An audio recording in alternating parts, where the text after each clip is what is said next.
උතුම් වූ ධර්මදේශනය ප්‍රඥා නාලිකාව තුළින් විකාශය කිරීමට ප්‍රචාරය කිරීමට ධර්මදානය සිදු කිරීම සඳහා පද්මිනී ජයසූරිය මහත්මිය විසින් මෙම ධර්මදානය සඳහා දායකත්වය දරා තිබෙනවා. උතුම් වූ ධර්මදානයන්ගෙන් ජනිත වන්නා වූ මහා පුණ්‍ය ශක්තියෙන් පද්මිනී ජයසූරිය මහත්මියගේ ආදරණීය ස්වාමි පුරුෂයා වන නෝබල් ජයසූරිය මහතාටත් නාලිකා සහ අශිනි යන දියණියන් දෙදෙනාටත් ඒ පවුල්වල සියලු දෙනාටත් ඥාති හිත මිත්‍රාදීන් සියලු දෙනාටත් නිදුක් නිරෝගී සුවපත් භාවය ලැබී චිර ජීවනය සැලසේවා. පරලෝ සැපත් අත්තනායක සහ ජයසූරිය පවුල්වල මියගිය දෙමාපියන් ඇතුළු සියලු දෙනාට මේ පින් අනුමෝදන් වී සසර දුක් කෙලවර කර උතුම් නිර්වාණ අවබෝධය පිණිස හේතු වේවා. දායකත්වයේ දරූ සෑම සියලු දෙනාටත් ලක්වාසී ලෝකවාසී සෑම දෙනාටත් උතුම් චතුරාර්ය සත්‍ය ධර්මාවබෝධය පිණිස මේ පුණ්‍ය කුසල් හේතු වේවා. ගෞරවනීය දේශකයාණන් වහන්සේට නිදුක් නිරෝගී සුවපත් භාවය ලැබේවා. උතුම් නිර්වාණය සාක්ෂාත් වීම පිණිස මේ පින් හේතු වේවා කියා බලාපොරොත්තු වෙනවා. එසේම වේවා කියා ආශිර්වාද කරනවා. නමෝ තස්ස භගවතෝ අරහතෝ සම්මා සම්බුද්දස්ස. නමෝ තස්ස භගවතෝ අරහතෝ සම්මා සම්බුද්දස්ස. නමෝ තස්ස භගවතෝ අරහතෝ සම්මා සම්බුද්දස්ස. යදිදං සබ්බ සංකාර සමතෝ සබූපදි පටිනිස්සග්ගෝ තණ්හක්ඛයෝ විරාගෝ නිරෝධෝ නිබ්බානං තීති. ප්‍රඥා නාලිකාව තුලින් ධර්මදේශනා කරවා ගැනීම සඳහා මාතෘකාවක් ලබා දෙමින් අනුග්‍රහක දායකත්වයේ දරුවා වූ සදහැබර පින්නතුන් ප්‍රමුඛ ධර්ම ශ්‍රවණාබිලාසී සදහැබර පින්නතුනි. ඔය විකට තරංගවලදී නැත්නම් කතික තරංගවලදී හාස්‍යෝත්පාදයේ මුල් කොටගත් කතා කරන්න මාතෘකාවක් දෙනවා තහනම් වචනයක් දීලා. මේ තහනම් වචනේ කතා කරොත් තරංගය අවලංගු වෙනවා. ඒ වගේ මටත් මේ සදහැබර පින්නතුන් මාතෘකාවක් දීලා තිනවා කතා කරන්න බැරි වචනයක්.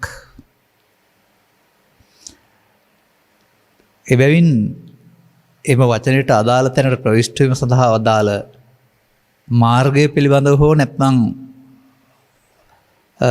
අපෙන් අතහැරෙන්න ඕන අඩුපාඩුකම් පිළිබඳව අපි කතා කරමු. මේකට මම අර්ථකථනයක් සපයලා ඉන්නම් සාමාන්‍යයෙන්. සාමාන්‍ය සමාජ ජීවත් වෙනකොට ගෙදරදී නොඑක් තැන්වලදී අපි පින් වාක්‍යයකට සවන් දෙනවා. මේක මිනිස්සුන්ගේ සිත් සතුට වෙන ආකාරයෙන් නැත්නම් කියනකොට සිතේ සතුටක් ඇති වෙන ආකාරයෙන් සකස් කරලා තියෙන්නේ. පින් දෙනවා කියන එකේ තේරුම දේශකින් වහන්සේ ගාව නැත්නම් දන්නලාපතු හාමුදුරුවෝ ගාව තියෙන පින් ටික මේ දාන දීප කෙනාට දෙනවා කියන එක නෙවෙයි. අර වාක්‍යයේ කියන කාරණානෝ හිතේ උපදින සතුට නිමෝදනය කියන්නේ. එන් සකස් කරලා තියෙන්නේ මේ වගේ සතුටක් හට ගන්නට. මේ වාක්‍යවලදී මට මතක කාලේ මං හිතන්නේ මගේ කටේ කිරිසුඳු ගිය කාලේ ඉඳලා අවුරුදු 10 විතර ඉඳලා ජාතියක් ජරාවක් ව්‍යාධියක් ශෝකයක් මරණයක් නැති ශාන්ත ප්‍රණීතා මා මහ නිර්වාණ සම්පත්තිය කියලා තමයි කියන්නේ. සාදු කියනවා එතකොට ඉතින්. දැන් ඉතින් අපි ඔක ඒ කාලේ නිර්වචනය කරන්නේ කොහොමද? ජාති කියන්නේ ඉපදීම. ජරාව කියන්නේ දිරණ එක. මරණය මැරෙන එක. ලෙඩ. මේ ඔක්කොම මේ ජීවිතේ තියෙනවා. නිවනේ මේව නැහැ. එහෙනම් මරණයෙන් එහා පැත්තට තියෙන නිවනක් ගැන තමයි අපි අනිවාර්යෙන් හීනමවන්නේ. අර වාක්‍ය වලින් කියවෙන එකේදී. නෑ දේශකින් වහන්සේලා පවා හිතන්නේ එහෙම තමයි බොහෝ දෙනෙක්. මේ බුදුදහමේ පෙන්වන නෙවීම මරණයෙන් එහා පැත්තට තියෙන එකක් කියලා. නමුත් ඒ අදහස සම්පූර්ණයෙන්ම වැරදි. මොකද ඒක බුද්ධ චරිතය හොයලා බලන්න ඕන. බුද්ධ චරිතය විග්‍රහ කිරීමේදී උන්වහන්සේගේ ජීවිතයේ සිදුවන පරිවර්තන දෙකක් පිළිබඳව නම් දෙකක් තියලා තියෙනවා. ක්ලේශ පරිනිර්වාණය, ස්කන්ධ පරිනිර්වාණය. එතකොට ස්කන්ධ පරිනිර්වාණයෙන් පස්සේ නිවන ලැබෙනවා නම් උන් අවුරුදු 80න් පස්සේ උන්වහන්සේට නිවන ලැබෙන්න ඕන. 80 වෙනි අවුරුද්දේ 80 වෙනි දිනේ 80 වෙනි නමුත් පරිනිබ්බුතෝසෝ භගවා පරිනිබ්බානාය ධම්මං දේශේති කියලා උන්වහන්සේ දේශනා කරන්නේ.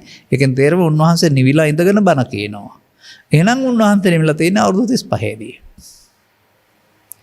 එහෙනම් අපට තේරෙනවා එකෙන් මේ බුදු සමය නිවීම කියන එක මිනිස්සුන්ගේ ජීවිතය තුළ තියෙන්න ඕන දෙයක්. අවශ්‍ය දෙයක්. ඒ වගේම මිනිස්සු ඔය කාලය ධනය සමය කැප කරලා මුළු ජීවිත කාලයම හොයන්නෙත් ඕක. හැබැයි පෘථග්ජන භාවය තුළ මොනෙන් හෙව්වත් හම්බ වෙන්නේ නැත්තේත් ඒක තමයි. මේකට අපි තවත් අර්ථකථනයක් හොයාගනිමු. නිවන කියන පදේ අකුරක් අඩුයි. එහෙනම් අර්ථ ගන්නන්න බෑ. ඒක සිංහලට එහෙම තියෙන්නේ. නමුත් ඕක නිර්වාණ නිබ්බාන කියලානේ කියන්නේ. ඒ නිර්වාණ කියන වචනේ ගත්තොත් එහෙම ඒක නිර්සහවාන. එකතු වෙලා නිර්වාණ හැදෙන්නේ. සාමාන්‍යයෙන් ඔය වාන පදයට යොදන්නේ පාලියෙන් පංච විධාරි සය විධාරි නැත්නම් කාම හරි භව හරි විභව තණ්හාවට වාන කියන්නේ. එතකොට සාමාන්‍යයෙන් පාලි භාෂාවේ උපසර්ගයක් නිර් කියලා කියන්නේ ආසා නිරාසා සිංහලෙන් ගත්තොත් එහෙම. ධන නිර්ධන. ඒ වගේ නිර්දාපුහම නැති වෙනවා තියෙන දේ. නිෂේධාර්ථය කියලා කියනවා. නැති කියන අර්ථය කියලා කතා කරනවා. එතකොට එහෙමනම් වාන කියන්නේ තෘෂ්ණාව, නිර්වාණ කියන්නේ තෘෂ්ණාව නැති. ඒ නිර්වාණ හොයන්න තෘෂ්ණාව නැති කරලා බලන්න ඕන. නිර්වාණ ගැන කතා කරන්න බෑ. තෘෂ්ණාව නැති කරපුවාම ලැබෙයි. නමුත් තෘෂ්ණාව නැති කරනවා කියන්නේ ඊට ගණන් ටික පන්සල පරිත්‍යාග කරනවා කියලා හිතන්නත් එපා. සමාජ සේවා ආයතනයකට හරි ඊට වඩා ගැඹුරු කාරණයක්. ඒ නිසා මෙන්න මේ පාදෙත් මේ පාඨයේ සූත්‍ර පිටකේ කීපවලක තියෙනවා. නමුත් මම ටිකක් අඩු කරලා ගත්තේ. තව වලින් තියෙනවා ඒතං සන්තං ඒතං පනීතං කියලා පද දෙකක්. මට මතකයි මම මේ පද ඔස්සේ දේශනාවක් කරලා පැය දෙකක් ගත්ත දවසක්. ඒ හින්දා පැය දෙකක් නෑ පැයයි තියෙන්නේ. ටිකක් කෙටි කරන්න ඕන. මොකද්ද මේ බුදුන් වහන්සේ දීලා තියෙන අර්ථකථනයේ නිර්වාණයට? යදිදං සබ්බ සංඛාර සමතෝ. සියලු සංඛාරයන් සංසිඳුනේ වෙයි. තණ්හක්ඛයෝ තණ්හාව සේවුයේ වෙයි. විරාගෝ රාගය දුරු වූයේ වෙයි. නිරෝධෝ මොනවද නිරෝධුනේ කියලා හොයාගන්නත් බෑ. සමහර විට අවශේෂ වීම නතර වෙලා නිරවශේෂ නිරෝධය වෙන්න ඇති. නිරෝධයක්. නිබ්බානන්ති. මේකට නිර්වාණයයි කියනු ලැබේ. අපිට ඔක්කොම බැරි වුණොත් සබ්බ සංඛාර මොනවද ඒක සමතේටපත් කරන්නේ කොහොමද කියලා බලා ගන්න පුළුවන්. එතකොට එහෙමයි අපිට මේක හොයා ගන්න පුළුවන්. ඉතින් ඒ නිසා පළමු ආකල්පය වෙනස් යුතු ආකල්පය. අනාගත බුදුවරයෙක් අපට නිවන් ගැන කල් බලන් ඉන්න එපා. මරණයෙන් පස්සේ නිවනක් වැඩකුත් නැහැ අපට. මේ ජීවිතය තුළ ගත කරන කාලය තුළ මහ විශාල අභියෝග සංඛ්‍යාවකට මුහුණ දෙන්න තියෙනවා. දුක්ඛන්දරාවකට, බය සෞඛ වේදනාව. මේවා නැතුව ඉන්න පුළුවන් නම් කොච්චර හොඳද? දැන් පුට්ටස්ස ලෝක ධම්මේහි චිත්තං යස්සන කම්පති කියන්නේ මොකද්ද? එදත් අදත් ලෝක ධර්මයේ තියෙනවා. අලාභය, අලාභය, සැප දුක, නිന്ദාප සම්පය සායස ලෝකෙ සිද්ධ වෙනවා. නමුත් මේ ආර්ය භාවයට පත් වූ පුද්ගලයාගේ ආරම්භ වෙලා රහතන් වහන්සේකට පත් වෙනකොට ওই ලෝකෙ මොකක් නිසාවත් රිදෙන්නේ නැහැ හිතට. ඒ නිවනේ හැටි. පච්චන්තං වේදිතබ්බෝ විඤ්ඤෝ හීති කියලා කතා කරනවා. ප්‍රඥාවන්තයින් සංසකේ චිත්තසංතානෙ උපදවා ප්‍රඥාවෙන් නිවන දකින්න ඕන. අචාන්චා හිමියන්ගේ පොතක තියෙනවා සිත තුළ ඇති නිර්වාණය. කොහෙද මේ අපි හොයන්නේ? එහෙනම් මට හිතෙනවා නීවරණ කියන පදයට අයිති ಜಾති වලින් වැහිලා තියෙන්නේ නෙවීම. නීවරණ ඉස්කෝලේකින් ඉගෙනගෙන ඇතිනේ. ඒ ටික ඉවත් කරපුවම ඔය වැහිලා තිබෙන නෙවීම හම්බ වෙයි. ඉතින් අර මේ එක මහත්මයෙක් හිටියලුනේ හදිස්සියේ අමතක වෙන. ඔය කවුද එක්කලා කතා කරගෙන ඉඳලා උපස් වේල දාගෙන ඉඳලා ඊට පස්සේ මොන කෙනෙක් එක්කලා කතා කරන්න උපස් වේල නලලට උඩට ගත්තයි කියලා කියනවා. එහෙමත් වෙනවනේ අර ළඟ මේ පේන්න දාගෙන ඉන්න එක පේන්නේ නැතුවම ඈතට ඈත බලන්න උඩට දා ගන්නවා. දැන් ටිකක් වෙලා යනකොට මෙයාට අමතක වෙලා දැන් උපැස් වල හොයනවා. කවුද මගේ කණ්ණාඩි යුගල ගත්තේ කියලා හොයනවා. අන්න ඒ වගේ මේ නළලේ තියාගෙන හොයනවානේ මේ උපැස් වල. අංග වගේ තමන් ළඟ නිවීමක් තියාගෙන ඒක වහගෙන නීවරණ ධර්ම වලින් නිවන් හොයනවා ප්‍රාර්ථනා කරනවා. මෝඩකමේ තරම සමාජයේ මම කියන්නේ. ඒ නොදන්න අයගේ. ඒ නිසා අපි යමු. සබ්බ සංකාර සමතෝ කියන්නේ මොකද්ද බලන්න. මේකේ තේරුම සියලු සංස්කාරයන් සංසිඳුනේ වෙයි. දැන් මේ මොනවද සංකාර කියන්නේ? මම මේවා සම්බන්ධයෙන් මගේ භාෂාවේ නැති වචනයක් පාවිච්චි කරනවා මම. 100,000 වතාවේ පට්ට ගහලා තියෙන වචන වලින් කියලා. නමුත් ආයෙත් එක සැරයක් හරි කියන්න ඕන. සංඛාර කියන්නේ කසල හරි බාහිර ලෝකේ තියෙන වස්තු වලට නෙමෙයි මෙතන. පළවෙනි චිරණය. ඊට පස්සේ මිනිස්සෙකුගේ කාය වචන සිත ක්‍රියාත්මක වෙන කාරණා තුනට ධර්මයේ තුල කාය වචී මනෝ කියලා සංඛාර තුනක් පාවිච්චි කරනවා. ආස්වාස වාතේ කාය සංස්කාරයයි, විතක්ක ਵਿਚාර වචී සංස්කාරයයි, සංඥා වේදනා මනෝ සංඛාරයයි. මේ තුනටත් සංසාරිලු සංඛාර කියලා තාමත් කියන අය මේ රටේ ඉන්නවා, විශ්වාස කරන අය ඉන්නවා. ඒ අය මට මේ උත්තරේ දෙන්න. බුදුරජාණන් වහන්සේ අවුරුදු 35 දී නිවන් ලැබුවා. උන්වහන්සේගේ කාය වචී මනෝ සංඛාර සංසිඳිලා තිබුණාද? නෑ 80 වෙනකම්ම තිබුණානේ. නමුත් උන්වහන්සේ උදාන වාක්‍ය තියෙනවා අවුරුදු 35 දී විසංකාර ගතං චිත්තං සිත සංඛාරගත වීම මිදුණයි කියලා. එහෙනම් කාය වචී මනෝ වෙන්න බෑ, වෙනත් සංසිඳන සංඛාර જાතියක් තියෙනවා. අන්න ඒවට තමයි අවිද්‍යාපච්චය සංඛාරා කියලා කියන්නේ. මේවා මිනිස්සෙකුට විතරක් අයිති දේවල් නෙමෙයි. මේවා එකතු කිරීම තුළ සත්වයාට කාම දුගතියක්, කාම සුගතියක්, ඒ වගේම රූපී අරූපී භවයක් හදලා දෙනවා. එම හදලා දෙන සංඛාර ಜಾති තුනක් පිළිබඳව සංයුත්ත නිකායේ පරිවිමර්ශන සූත්‍රය තුළ සඳහන් වෙනවා. කොහොමද පැහැදිලි කරන්නේ? අන්න එතනින් තමයි මම මේ සමාජයට මේ ත්‍රිපිටකය තුළ මේක තියෙනවා, අපේ වැරදි අදහස් අයින් කරලා මෙතෙන්ට එන්න කියලා කියන්නේ. ඒකට මම ලස්සනට උදාහරණයකට ඉදිරිපත් කරනවා. බුදු පියාණන් සරියුත් පුත්‍රයාණන් තාත්තයි පුතයි දෙන්නා. මේ දෙන්නා ත්‍රිපිටකය තුළ එකඟ වෙනවා මේවට තමයි සබ්බ සංඛාර කියන්නේ කියලා. සංඛාර ಜಾති තුනයි තියෙන්නේ කියලා තියෙනවා. තයෝ සංඛාරෝ කියලා සරියුත් මහරහතන් වහන්සේ වදාරනවා. බුදුරජාණන් වහන්සේ නම් යම් කිසි පුරුෂයෙක් හෝ ස්ත්‍රියෙක් ගිහියෙක් හෝ පැවිද්දෙක් කියලා මම වචන හතරම එකතු කරනවා. නමුත් ඒකේ පෙන්නන්නේ පුරුෂ පුද්ගලෝ කියලා විතරයි. අවිජ්ජාගතෝ යම් භික්කවේ පුරුෂ පුද්ගලෝ. ඔය අවිද්‍යාව නම් වූ නොදැනීමට හිර වුණෙන් පස්සේ ඒක තුළ අපුඤ්ඤං චේ සංකාරං අபிසංකරෝති, පුඤ්ඤං චේ සංකාරං අபிසංකරෝති, අනිජ්ජං චේ සංකාරං අபிසංකරෝති. අන්න පුඤ්ඤාபிසංකාර, අපුඤ්ඤාபிසංකාර, අනිජ්ජාபிසංකාර සමානයි සබ්බේ සංකාර අபிසංකරෝති කළොත් සිත ඊට උපගත වෙමින් සසරක් හදලා දෙනවා. ඔය පුඤ්ඤෝපගං හෝති විඥානං කියන එකේ තේරුම සිත ඒ පැත්තට මේ අபிසංකාර ඔස්සේ යනවා. එතකොට මේ සංඛාර රැස් කිරීම තමයි මිනිස්සු කරන්නේ. බුදුරජාණන් වහන්සේ හමු නොවන සමාජයක, සද්ධර්මයේ හමු නොවන සමාජයක එකට වඩා එකක් හොඳයි කියලා තව අගයකුත් දීලා අපුඤ්ඤාபிසංකාරේ නරකයි, පුඤ්ඤාபிසංකාරේ හොඳයි, අනිජ්ජාபிසංකාරේ ඊට වඩා හොඳයි. පෘථග්ජන පුද්ගලයින්ට විපාක වශයෙන් ගත් කලත් හොඳයි. අபிසංකාර පදේ තේරුම මොකද්ද? අනාගත ඵලයක් උපදින්නට කයක් තිබුණත් නැතත්, කයක් තිබිලා නම් ප්‍රවෘත්ති විපාක, කය නැති වුණොත් ප්‍රතිසන්දි විපාක, කයක් සහිතව උපපාතිකව. හේතුවක් චිත්තාභ්‍යන්තරයේ සැඟවීමට අபிසංකාරයයි කියනු ලැබේ. චිත්තාභ්‍යන්තරයේ පැවැත්වීමට. එතනින් එහාට වචන යොදන්න බෑ, පේන්නේ නෑනේ. ඒවෙන් තේරුම් ගන්න ඕන. එහෙනම් අවිද්‍යාව තුළ සත්වයක් අපුඤ්ඤාபிසංකාර හේවත් පව් විපාක දෙන්න හේතු ඉතුරු කරනවා.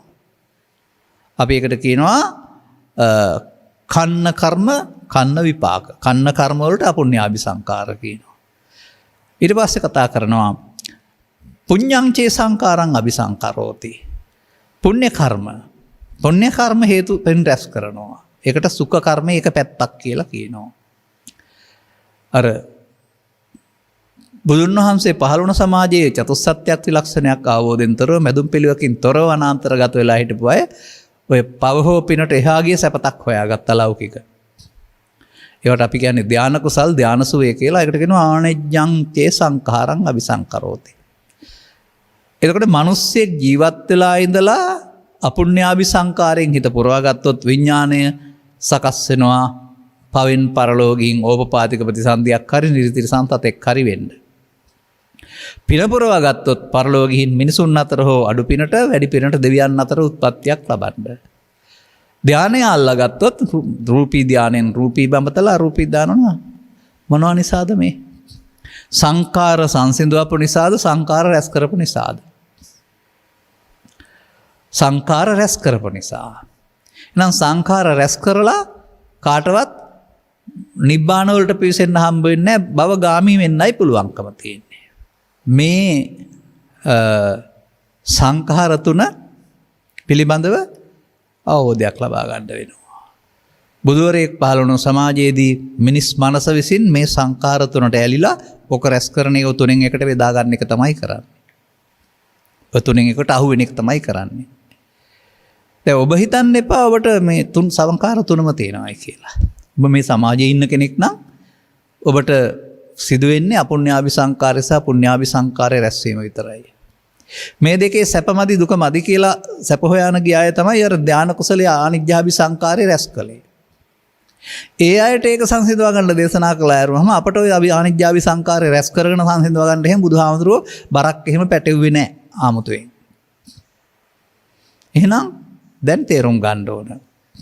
මේ සංකාර රැස් කිරීම මොකද්ද? සමතේ මොකද්ද? සමත කියන එකේ තේරුම සංසිඳීම.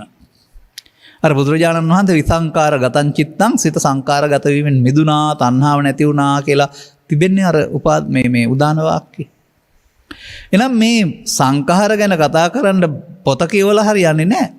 පොතේ දහම් පෙළවල පෙන්වන කාරණේ තුලින් ඔබේ සිත කියව ගන්න ඕන. දැන් මේක තව කොහෙද තියෙන්නේ කියලා හොයන්න ඕන. ඔහොම කිව්වටත් බෑ. මේක ජීවිතේට මේක වතාවද රැස් වෙන්නේ, අවුරුද්දට එක වතාවද රැස් වෙන්නේ. එහෙම නැත්නම් ඇහේද කනේද තියෙන්නේ. එහෙම තොයිරුම් ගන්න වෙනවා. එතකොට අපට තව ටිකක් එහාට යන්න වෙනවා. මේ මෙන්න මෙහෙම මම කියන්නම් ඒක. ඔය මගේ වයස ළමා කාලේ අවුරුදු 5ට පෙළ කාලේ වගේ ඔබටත් ඒ වගේ කාලයක් තියෙන්න ඇතිනේ. දැන් දරුවන් ගැන බලන්නකෝ. මේ වැරදි මත ඔළුවට දැම්මේ නැත්තම් දරුවන්ට ජාතියයි ආගමයි කුලයයි දෙකක් තියෙනවායි කියලා පොඩි ළමයින්ට මොකවත් තිබුණේ නෑනේ. අම්මලාම ඔව ඔළුවට දාගෙන අහවල් ගෙදරට යන්න එපා, අහවල් එක්කලා කතා කරන්න එපායි කියලා ඔළුව පුරවනවා මඩවලින්. ඒ කියන්නේ කුඩා දරුවෙකුට මේ සිත තුළ තබාගත් අන් අයට එරෙහි වෙන්න අවශ්‍ය කාරණා නැහැ. ඔක්කොම සුහදයි. 100%ක් නෙමෙයි මම උදාහරණයක් වශයෙන් පෙන්නන්නේ. අන්න මෙතනින් පස්සේ අර අන් අය කියන ආකාරයට මේ ලෝකේ පවතින කාරණා හොඳ නරක වශයෙන් බෙදන්න ගිහින් සිත බෙදෙනවා හොඳ නරක වශයෙන්. හරි වැරදි වශයෙන්. අන්න එතකොට මේ සිතේ උපදින හැඟීම් වගේක් තියෙනවා. ඒවට කියනවා අපුණ්‍ය චේතනා පුණ්‍ය චේතනා කියලා අපේ මට්ට පෙන්නම්. අකුසල කුසල කියලා යොදන්න මම කැමති නෑ. අපුණ්‍ය පුණ්‍ය කියලා ගනිමු. මොකද ඒකේ පැටලිලා ඉන්නේ සමාජයේ. එතකොට අපේ අසකරණාස්සේ දිවකය තුලින් අප්‍රසන්න බවක් ඇති වෙලා ද්වේෂ සහගත හැඟීමක් ඇති වුනහම ඒකට කියනවා ගැටීම. ලෝභ සහගත හැඟීමක් ඇති වුනහම ඒකට කියනවා ඇලීම කියලා. මෙන්න මේ ඇලීම සහ ගැටීම අපේ හිතේ ආපුහම ඒක නවත්තන්න අපි හදනවා ඒක අල්ලගෙන. එතකොට ඇලීම තුළ මුලාවක් හට ගන්නවා, ගැටීම තුළ මුලාවක් හට ගන්නවා. එතකොට ඒකට කියනවා ඇලීම මුලාව සහ ගැටීම මුලාව පාලියෙන් ලෝභ මෝහ ද්වේෂ මෝහ. ඔන්න මේ නිවීම නැතිගෙන යන යම පටන් ගන්න හැටි. දැන් පුංචි දරුවෙක් නිවන හිටිය කියලා මම කියන්නේ. නමුත් ඔහුට මේ ලෝකෙ පිළිබඳ ප්‍රශ්නයක් නැහැ, බරක් නැහැ එච්චර. සහැල්ලු මනසකින් ඉන්න පුළුවන්. නමුත් අන්න අරගත්තෙන් පස්සේ මේවා චිතේ තැම්පත් කරන්න ගත්තාම චිත්ත සංකලිසා භික්කවේ සත්තා සංකලිස්සන්ත කියන එක ඒ දරුවා තුල ආරම්භ වෙන්න ගන්නවා. දැන් ඔහු මොකද කරන්නේ? එතනින් එහාට අபிසංකාර රැස් කරනවා. අන්න අபிසංකාර රැස් කරමින් එන බව දන්නේ නැහැ. බණ තේරෙනකොට තමයි අபிසංකාර රැස් කරමින් අපි දුකටපත් උනායි කියලා තේරුම් ගන්න. බණ තේරුම් ගත්තේ නැතිනකොට සංඛාර සංසිඳවන්න බෑ, සංඛාර රැස් කරන්නමයි තියෙන්නේ. මේවට විසාකාවට දීපු උත්තරේ මොකද්ද තියෙන්නේ? ඊසංකෝ විසාකේ සතං ප්‍රියානි සතන්තේ සන්දුක්ඛානි. අර අபிසංකාර කියන්නේ ඇලෙන හෝ ගැටෙන කරුණු වලට 100ක් අල්ලාගත්තොත් දුක් 100යි. දැන් මේකෙන් පෙන්වන්නේ ජීවිතේ දුකයි නෙමෙයි. ජීවත් වෙන්න ගිහින් ලෝකෙත් එක්ක සම්බන්ධතා පවත්වන්න ගිහින් ඒව ආශ්‍රයෙන් හරි වැරදි හොඳ නරක පව්පින් කියලා ඇලෙන ගැටණු කරුණු හදාගන්න තරමට චිත්තාභ්‍යන්තරේ දුක් වැඩි වෙනවා, නිවීමෙන් ඈතට යනවා. දැන් මේක සංකාර රැස් වෙන හැටි ඉගෙන ගන්න ඕනනේ සමතේටපත් වෙන්න. මේ සංඛාර තියෙන්නේ තවත් පුංචි තැනක. තාම හොයාගත්තේ නැහැ අපි ඔහොම කතා කළාට. පිනයි පවයි ධානයයි සංඛාරය කියලා කොට තව ටිකක් එහාට හොයන්න වෙනවා. එතකොට අපි ළඟ සිද්ධ වෙනවා වැඩක්. බුදුදහමේ අභිධර්ම විග්‍රහයට අනුව මේ මම කතා කරන්නේ බුදුරජාණන් වහන්සේ මංගල ධර්ම දේශනාවේ සහ දෙවෙනි දේශනාවේ ඉදිරිපත් කළ අභිධර්මය. මතක තියාගන්න. ඒක තමයි ඒක තියෙන්නේ. ඒකේ උන්වහන්සේ පැහැදිලි කර වදාරනවා ස්කන්ධ පංචකය කියලා එකක්. අර පළවෙනි එකේ පෙන්නනවා පංච උපාදානස්කන්ධ දුක්ඛ කියලා, දෙවෙනි එකේ පංච උපාදානස්කන්ධේ නිත්‍ය සුඛ ආත්ම අනිදුක්ඛ අනාත්ම කියලා වචන දෙකක් පෙන්නනවා. අන්නේ පංච උපාදානස්කන්ධය කොහෙද තියෙන්නේ හොයාගන්න. මංගල ධර්ම දේශනාවේද අනත්ත ලක්ෂණ සූත්‍රයේද එනත්තම් පොතකද නැත්නම් ඔබ ළඟද? පොතක තියෙන දහම් පෙළ මේක තිබෙන්නේ ඔබ ළඟ. අන්න ඒකේ තියෙනවා රූප වේදනා සංඥා සංකාර කියලා පදයක්. මෙන්න මේක ඇතුලේ තමයි මේ අபிසංකාර තියෙන්නේ. මේ රූප වේදනා හටගන්නේ ඔබට තියෙන ඇස කන නාසය දිවකය කියලා කියනවා වූ සිත කියනවා වූ දොරවල් හයෙන්. දොරවල් හයෙන් ගන්න අරමුණු වලට නමක් තියෙනවා. රූප ශබ්ද රූප ගන්ධ රූප රස රූප පොට්ටබ්බ රූප ධම්ම රූප. හරිද? එතකොට ඒවා තමයි අර දරුවෙක් පුංචි කාලේ අරමුණු වශයෙන් දන්නේ නැතුණාට විඳින්න ගන්නේ. සබ දුක් උපේක්ෂා වශයෙන්. ඒවා තමයි හඳුනන්න ගන්නෙ. අන්න එව්වත් එක්ක තමයි ඒක ලෝභ ද්වේෂ පැත්තට ගියොත් අපුණ්‍යාභි වෙනවා. ලෝභ පැත්තට ගියොත් සමට පුණ්‍යාභි වෙනවා. එහෙම නැත්නම් පින්පව් කියන වචනේ එක හරි ලෝභ ද්වේෂ වශයෙන් ගත්තාම අර අන්නේ සංඛාරය රූප වේදනා සංඥා සංකාර ස්කන්ධය තමයි අපුණ්‍යාභි වෙන්නේ හෝ පුණ්‍යාභි වෙන්නේ හෝ. එතකොට මේ පුද්ගලයෙක් තුළ පහළ වන පංචස්කන්ධය අපුණ්‍යාභි සංකාරයට බර කරගත්ත හැකි. පුණ්‍යාභි සංකාරයට බර කරගත්ත හැකි. පුද්ගලයෙක් මේ ස්කන්ධ පංචකයේ පවට බර කරනකොට පව්කාරය කියලා ලේබලයක් ගහනවා. පිනට බර කරනකොට පින්කාරය කියලා ලේබලයක් ගහනවා. අපි එතනින් එහාට නෝ අධ්‍යානයට බර කරොත් තමයි අනිත්‍යාභි සංකාර තියෙන්නේ. දැන් එතකොට අපේ ජීවිතේ අපි සංකාර රැස් කරනවා.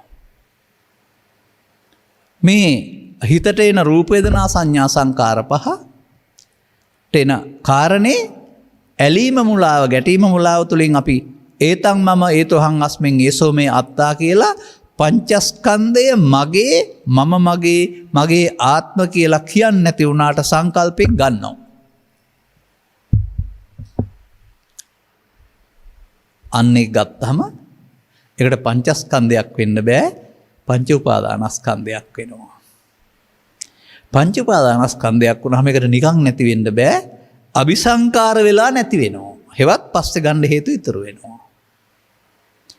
ඔන්නෝමයි මේ සංකාර රැස් කරන්න පටන් ගන්නෙ.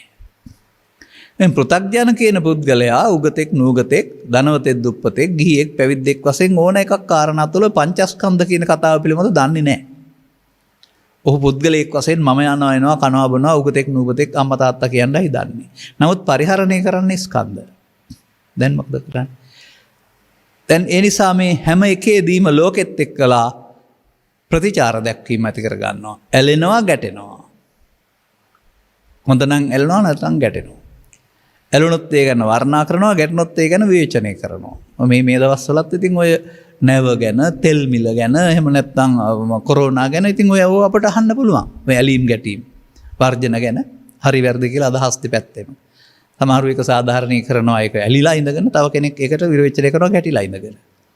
ඔය සමාජයේ දකින්න තියෙන ඔය ඇලීම ගැටීම දෙක අතර තමයි ඕන එකක.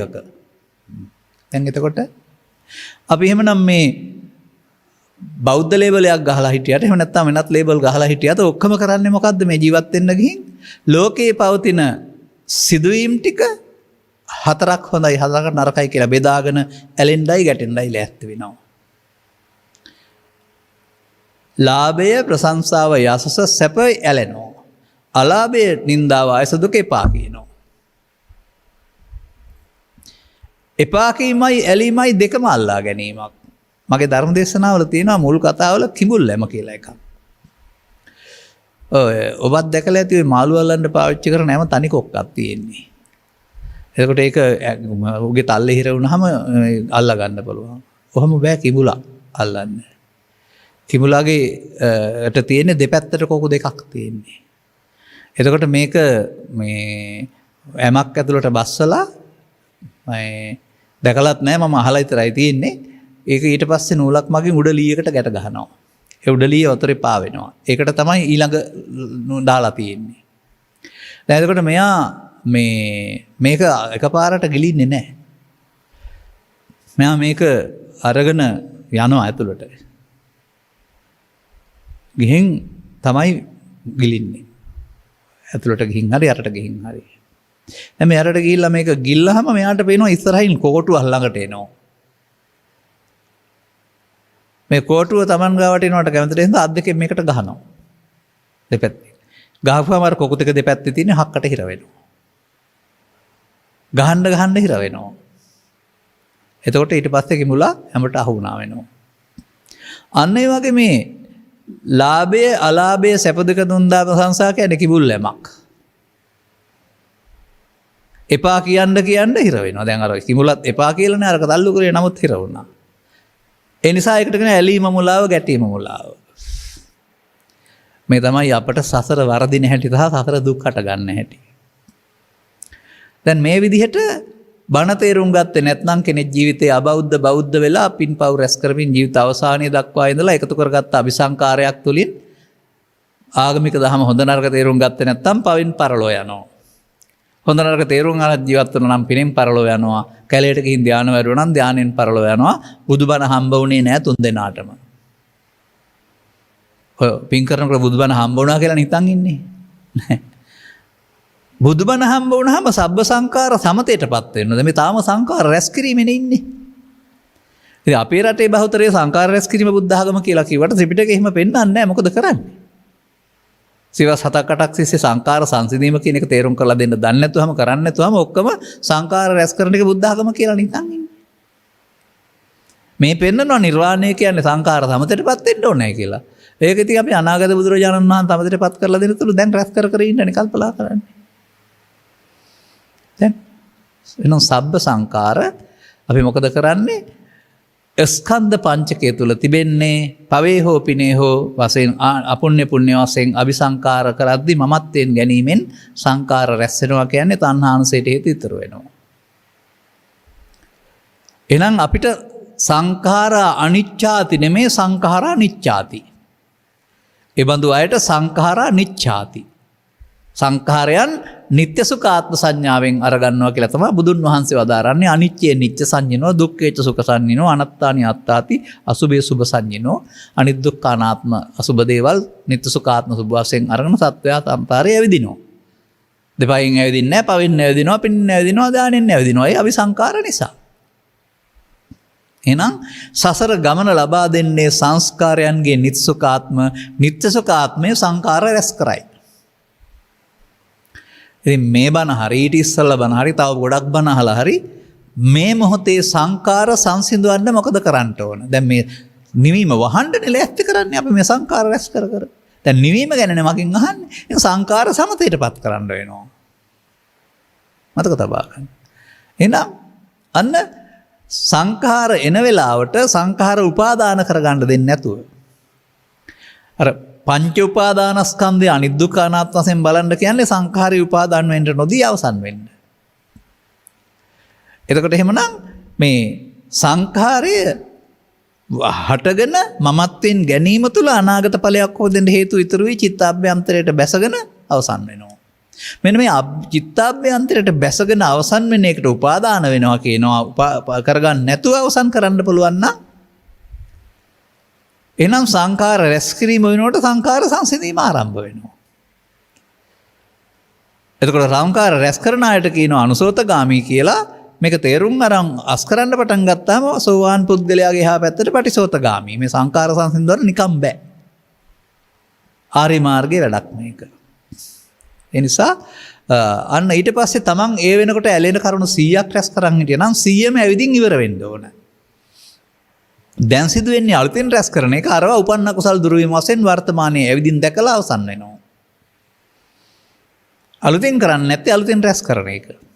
කරන්නේ නැතුව යන්නේ. එතකොට එහෙමනම් දැන් අපි වර්තමාන මොහොත අතීතයේ ඇවිදින් අවසන් වෙන වර්තමාන මොහොත අනාගතයට නොතිය අවසන් වෙන භාවනා මධ්‍යස්ථානයේ බවට පත් කරගත්තාම ඒ භාවනා මධ්‍යස්ථානයේ තියෙන්නේ ඇසේ කනේ නාසයේ දිවේ කයේ නින්දර්ණයට සිතේ උපදින රූප වේදනා සංඥා සංකාර පහ තුල. ඔන්නෝමයි මේ ස්කන්ධ පංචකයේ සතර ඇවිදින මධ්‍යස්ථානයක් සහ සසරෙන් මිදෙන මධ්‍යස්ථානයක් බවට පත් කරගන්න පුළුවන්කම තියෙන්නේ. ඇවිදින අයගේ මධ්‍යස්ථානයේ පමා මධ්‍යස්ථානය, මිදෙන්න ඕන අයගේ මධ්‍යස්ථානය නොපමා මධ්‍යස්ථානය. ඇයි මිදෙන්න අවශ්‍ය? ඇයි නිවනක් අවශ්‍ය? මේ ලෝකේ හරි ඊළඟ ලෝකේ හරි වෙනත් ආගමක හරි ඉපදුනහම යුද බිය, ගිනි බිය, ජය බිලි, ජල බිය, සාගත බිය, ජය පරාජය, අටලෝදහම ඕවා හැමදාම තිබුණ දේවල්. ඕනෑම සමාජයක ඕවා තමන්ගේ කියලා බාර ගන්නවා. ඇලෙනවත් එක්ක ඇලෙනවා ගැටෙනවා. එහෙනම් ස්වභාවයෙන්ම පෘථග්ජන පුද්ගලයා ලෝකේ කොතන හිටියත් ඕවා කම්පාව විඳින්න වෙනවා. ඒකක්.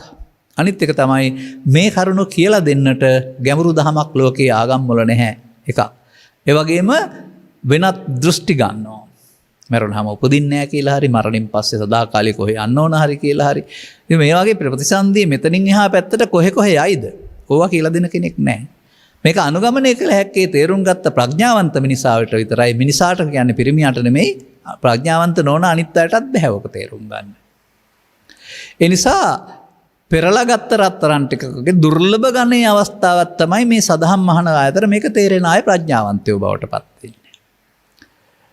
එතකොට මේ ගැන කතා කරන්න ඕන වෙන්නේ නිවීම කියන්නේ හිස්තනක් වශයෙන් නෙමෙයි. මේ සියලු දුක් හමුවේදී දුකකටපත් නොවී ඉන්න පුළුවන් පිරිපුන් තැනක් ඔබට හමු වුණයි කියලා. මොකද අර පසුගිය දිනක මම දවන මරණ සති සූත්‍රය දේශනා කරමින් කියා හිටියා පරලෝ යන මොහොතට අකුසලයක් හිතට එන්නේ නැති බව අකුසල් වෙන නැති බව තේරුම් ගත්තොත් මරණ සති වල වෙලා දැන් සන්තෝෂෙන් ඉන්න කියලා බුදුහාමුදුරෝ දේශනා කරලා තියෙන භික්ෂුන් වහන්සේලා. දුකින් ඉන්න කියලා තියෙනවද? එනනම් මේ නික්ලෙසි උත්තමින් වහන්සේලා දුකින් එහෙම හිටියේ නැහැ කවදාවත්. අර ලෝක ධර්මයන් හැමුවේ නොසලී හිටියා වගේම පුදුම සැනසෙල්ලකින් හිටියා. ඒකට තමයි තේසං ූප සමෝසුකෝ. අර සංකාරයන්ගේ සංසිඳීමේ සැප කියලා කියන්නේ.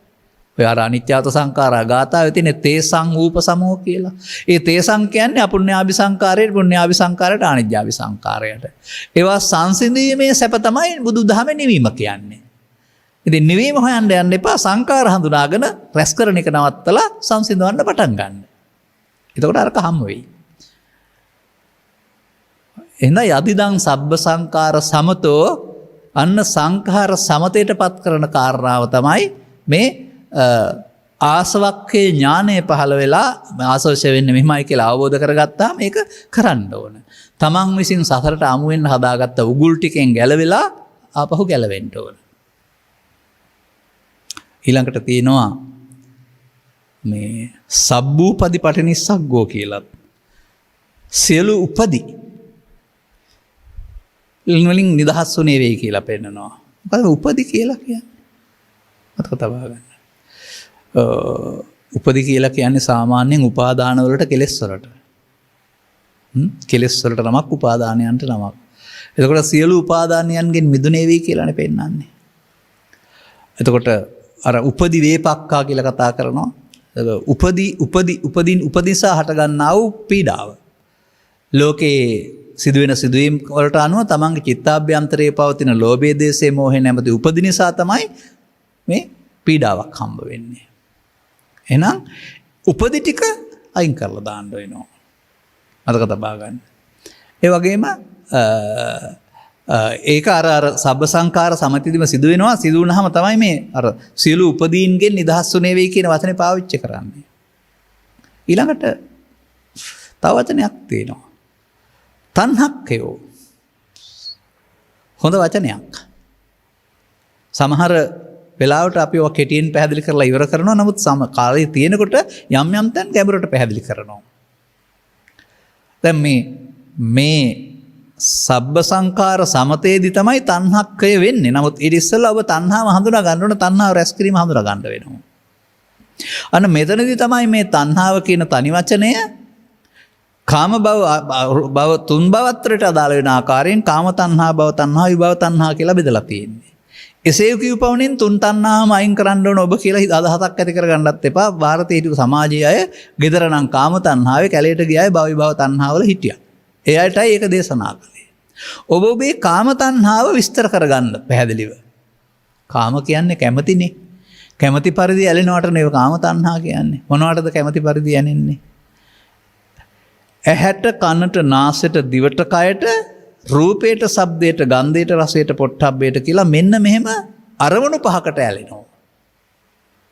ඒ ඔස්සේ සිතෙත් යම් යම් ආකාරයේ යම් යම් සංකල්ප වලට ඇලෙනවා. ධානා පැත්තට මෙහා පැත්තේ මේ කතා කරන්නේ කාම තණ්හා නැත්නම් භව විභවවලදී ධාන වලට ඇලෙන්නේ. දැන් එතකොට ඒකට මොකද කියන්නේ? රූප තණ්හා, ශබ්ද තණ්හා, ගන්ධ තණ්හා, රස තණ්හා, පොට්ටබ්බ තණ්හා, ධම්ම තණ්හා. අන්න තණ්හාවේ සවිධ ආකාරයක. ච ඉමේ භික්ඛවේ තණ්හා කායෝ. දැන් තණ්හක්ඛයෝනේ. නිර්වාණය හම්බ වෙන්න තණ්හක්ඛය වෙන්න ඕන. දැන් තණ්හාව රැස් කරන්නේ කොහොමද? තේරුම් ගන්න ඕන කාරණාවක්. අන්න ඒක තමයි මේ තණ්හාව කියන්නේ ශරීරයට තියෙන ආසාව නෙමෙයි. රූපයට, ශබ්දයට, ගන්ධයට, රසයට අරමුණට තියෙන ඇලීම. ඇයි? බාහිර ලෝකේ හඳුනා ගන්නට බාහිර ලෝකේ තියෙන දේවල් ආශ්‍රයෙන් අපේ ඇසේ කනේ නාසයේ අරමුණක් පහළ වෙන්න ඕන. අරමුණ මගින් තමයි හඳුනාගන්නේ. නමුත් අපි මේ ලෝකේ හඳුනාගන්නේ අරමුණකින් සිතින් කියලා දන්නේ නැති අය මේ ලෝකේ දකින්නේ අපිම කියලා අර බාහිර දේ අපි දකින්නේ කියලා ඒකත් එක්ක තමයි හිතේ අල්මක් ඇති කරගන්නේ. එතකොට මේ තණ්හා කියලා කියන්නේ රූපයට ඇලීමට ගැටීමට නැත්තම් මමත්වයෙන් ගැනීමට නමක්. ශබ්දේ මිහිරි අමිහිරි කියන දෙකට බෙදලා මිහිරියකට ඇලෙනවට අමිහිරියකට ගැටෙනවට නමක්. නමුත් මේකේ තේරුම් ගන්න ඕන ප්‍රධාන වශයෙන් මම දකින්නේ සසරට බැඳෙන ප්‍රධාන තණ්හා වශයෙන් මම දකිනවා පොට්ටබ්බ තණ්හාව සහ රස තණ්හාව කියන එක. අපි ඒක ටිකක් සමාජයට පැහැදිලි කරලා දෙමු. මොකද්ද මේ රස කියන්නේ? අනිත්වත් වෙලාව තිබුණොත් පැහැදිලි වුණා. නමුත් වෙලාව ගන්න බැරි වෙනවනේ තරම් අපට. ඒකයි මෙතන තියෙන ගැටලුව තියෙන්නේ. මොකද්ද රසය කියන්නේ? රසය කියන්නේ සීනි වල තියෙන දෙයක්ද? ගාලා බලන්න අතේ හරි ඔළුවේ හරි කනේ තියලා බලන්න දැනෙනවද කියලා? නැහැ.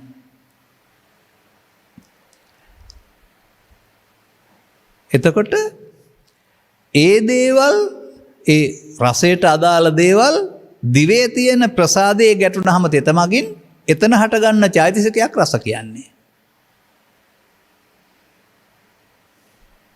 බාහිර දේ උදව් වෙනවා තමයි. නමුත් මේ මිනිස් දිව සකස් වෙලා තිබෙන රස හඳුනා ගන්න. රස හඳුනාගත්තාම ආහාරය ගන්න පුළුවන්ද නරකද කියලා තීරණය කරන්න පුළුවන්. ඒ රසයේ පවතින පරණුන ස්වභාවය, දිව හාරන ස්වභාවය අනුව දිව තීරණය කරනවා මේක ගන්න එපා හරියට අගුණයි කියලා. එහෙම ඒක හඳුනා ගන්නත් ඕන. නමුත් මේ ආහාරය කියන එක ගත්තාම ආහාරයේ ශරීරයට වැදගත් වෙන්නේ රස නෙමෙයි ප්‍රෝටීන් මේද කැලරි කතා කරන ශක්ති ජනක දේවල්. රසය මොකක්වත් නැහැ. ඒවා කෙනෙකුගේ ශරීරයේ ස්වභාවයට අවශ්‍ය ගණනක් තියෙනවා.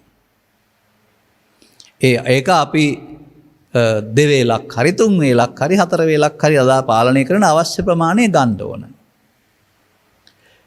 ඒ ගත්තොත් එහෙම එයාට උසට ගැලපෙන සිරුරක් හමු වෙනවා කොහෙවත් තරබාරු නැති ස්වභාවයෙන්.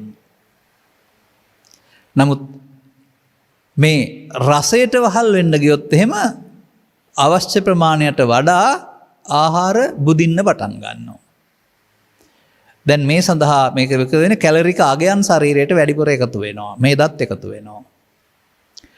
එතකොට දැන් වැඩ කරනවත් අඩු නම් මේවා දාපුහම රසය විඳින්න ඊට පස්සේ මේවා උරා ගන්නත් ඕන කොහාට හරි. රසය නම් දිවෙන් පහළට යනකොට ඉවරයි. නමුත් ගුණය ඉතින් උදරයේ ඉස්සරහින් බෙල්ල ඉස්සරහින් කලව වලින් තව